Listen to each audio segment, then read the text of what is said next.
नमस्कार दोस्तों, मैं रीना आपकी दोस्त आपके लिए एक नई कहानी लेकर आ गई हूँ। आदित्य और विक्रम बचपन से ही बहुत अच्छे दोस्त थे। स्कूल में भी वो साथ साथ ही रहते थे। यहाँ तक कि कॉलेज की पढ़ाई भी उन्होंने अपने घर से दूर दूसरे शहर में एक ही कॉलेज में साथ रहकर पूरी की। हर कोई उनके दोस्ती की मिसाल देता था। वो दोनों एक दूसरे के बहुत घनिष्ठ मित्र थे। यहाँ तक कि वो एक दूसरे के बिना जिंदगी की कल्पना भी नहीं कर सकते थे। आदित्य को बचपन से ही दिल की बीमारी थी, तो विक्रम आदित्य का बहुत ख्याल रखता था।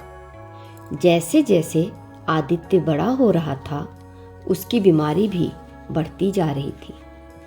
अब डॉक्टरों ने कह दिया था कि जल्दी ही आदित्य का हार्ट ट्रांसप्लांट यानी हृदय का प्रत्यारोपण कराना पड़ेगा, तभी हम सब आदित्य को बचा पाएंगे।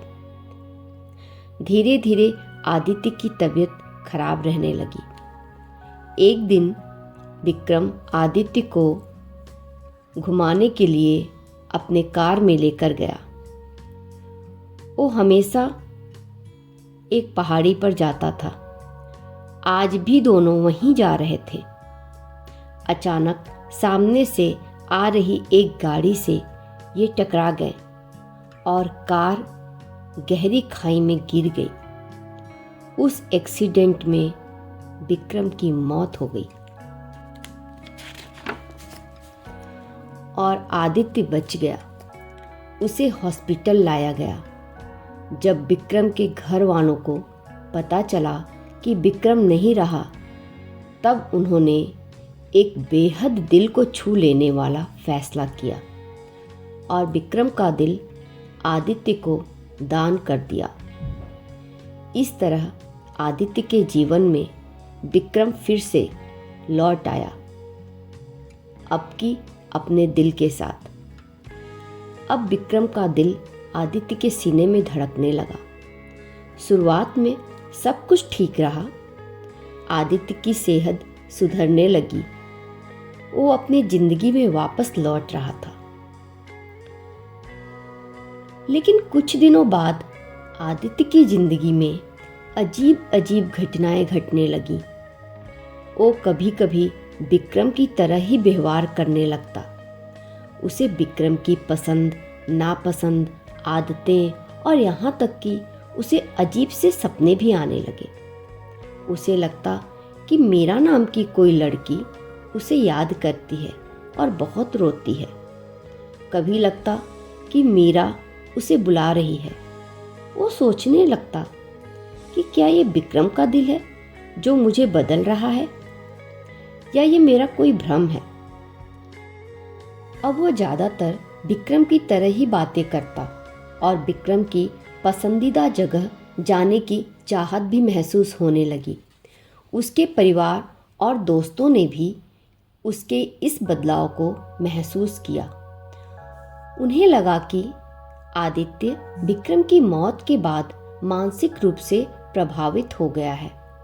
लेकिन आदित्य के मन में कुछ और ही चल रहा था।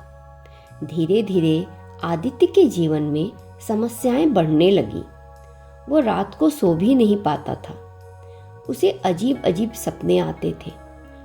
वो ज़्यादातर विक्रम की यादों में ही खोया रहता था।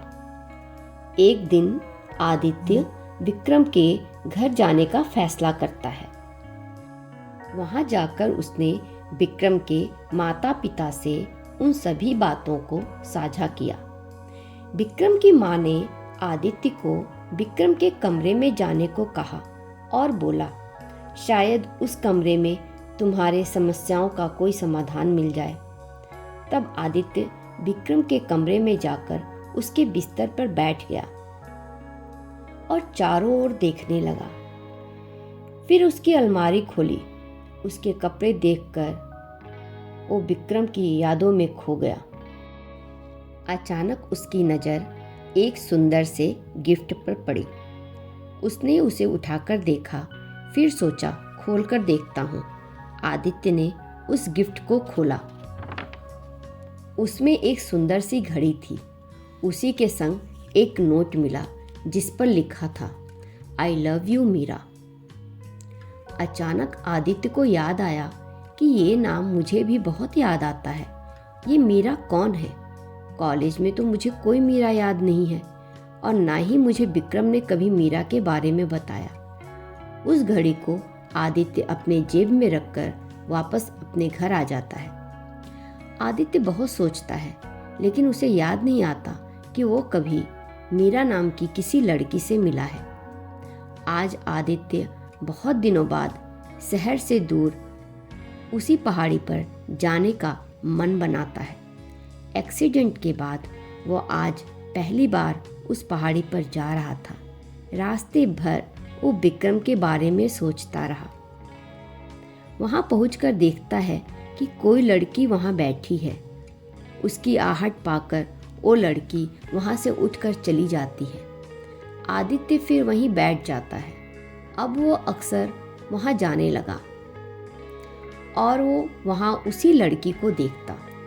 एक दिन आदित्य उसके पास पहुँच जाता है और पूछता है कि तुम यहाँ अक्सर आती हो? तो वो लड़की बोलती है, हाँ मैं रोज आती हूँ। पूछने पर उसने बताया कि वो उसी पहाड़ी के पीछे एक गांव है, वहाँ रहती है। आदित्य ने उससे पूछा कि तुम्हारा नाम क्या है? वो अपना नाम नहीं बताती और वहाँ से चली जाती है। फिर एक दिन आदित्य को वही लड़की दिखी। आदित्य उसके पास आया और देखा तो वो रो रही थी। आदित्य के पूछने पर उसने बताया कि वो यहाँ किसी का इंतजार कर रही है। अब वो आदित्य को अपना दोस्त समझती है और बताती है कि एक लड़का उससे मिलने दूर शहर से आता है। उससे उसकी मुलाकात इन्हीं पहाड़ियों में हुई। धीरे धीरे हमारी दोस्ती प्यार में बदल गई। हमने साथ जीने मरने की कस्में भी खाई थी। फिर अचानक एक दिन वो नहीं आया। उसके बाद से मैं रोज उसका इंतजार करती हूँ। अब आदित्य ने पूछा कि उसका नाम क्या है, तो उस लड़की ने बताया कि उसका नाम विक्रम है। अचानक विक्रम का नाम सुनकर आदित्य एकदम से सिर पर हाथ रखकर वहीं बैठ गया। वो लड़की घबरा जाती है और आदित्य को पीने के लिए पानी देती है। आदित्य पानी पीता है, फिर उस लड़की से पूछता है कि क्या तुम मीरा हो? अब चौंकने की बारी उसकी थी। वो लड़की एकदम से घबराकर पूछती है कि तुम्हें मेरा नाम कैसे पता चला? मैं तो तुम्हें नहीं बताई। तब आदित्य विक्रम और अपने साथ घटी हर घटना को मीरा को बताता है। मीरा बहुत रोती है। आदित्य भी रोता है। फिर बोलता है कि शायद इसलिए मेरा दिल तुम्हें बार बार याद करता था, क्योंकि विक्रम शायद यही चाहता था कि मैं तुम्हें सारी सच्चाई बताऊं। फिर अपने जेब से वो गिफ्ट निकालकर मीरा को देता है और बताता है कि ये तुम्हारे लिए विक्रम ने खरीद रखी थी। मैं आज तुम्हें दे रहा हूँ। मेरा ये दिल तुम्हें हमेशा याद करता है। मैं तुम्हें हर वक्त याद करता हूँ। शायद विक्रम मरकर भी तुम्हें बहुत चाहता है। तुम चाहो तो हम फिर एक हो सकते हैं।